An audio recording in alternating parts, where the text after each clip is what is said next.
EPiC is Elvis stands for Elvis Presley in concert. It is twofold. It's part concert film. Yes, it is that. But it's also a sort of preceded by a mini documentary about the highlights of Elvis's controversial early career, him going in the military for 2 years. He was stationed in Germany.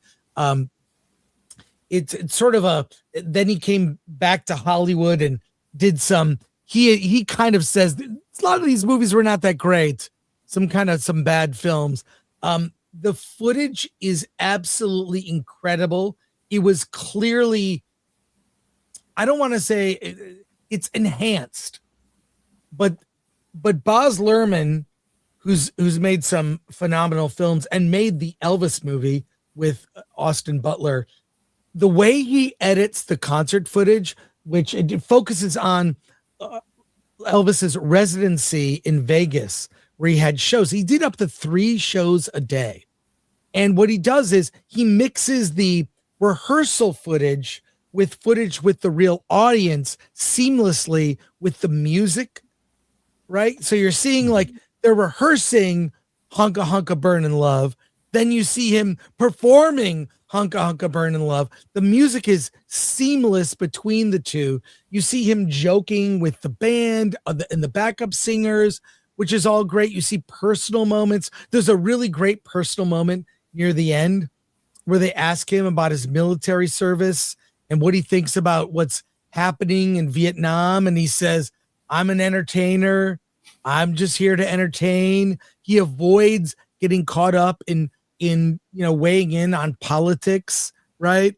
I just interrupt. Luhrmann makes a big deal of this because when he says, I'm just an entertainer, he just repeats it just kind of build that point of, yeah. He didn't want to talk about politics. Not at all. He just didn't want to talk. He's an entertainer. So the great thing is you see his interaction with the band, that the band was just following Elvis's lead. He was the energy. Mm-hmm. Right, the energy. So he'd go like up like this, and then he'd go down like this, and the band would come down. So they would kind of match his energy on stage, and you saw just his rapport with the band was great. It's the songs are all of them like epic versions of those songs. You see his influences, from rhythm and blues and gospel was a big part of his influence.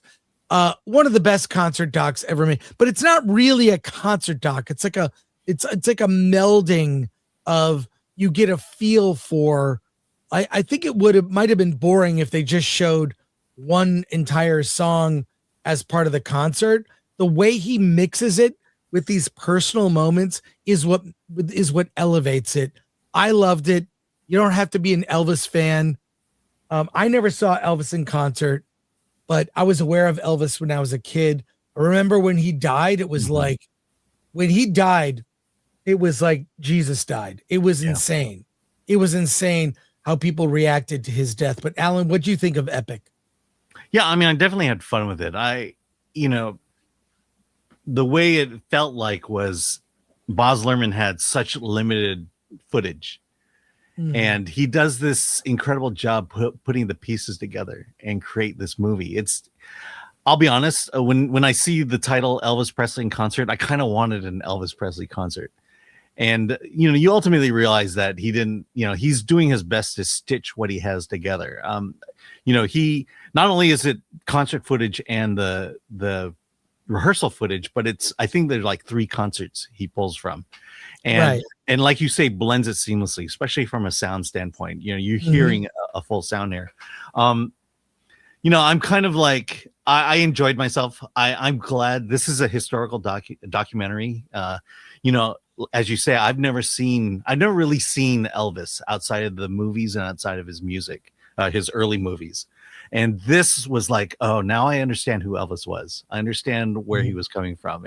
And thankfully, he just leaves out all the kind of personal garbage and just says, this is Elvis, the performer, and you're going to get that. At the same time, this is old Elvis.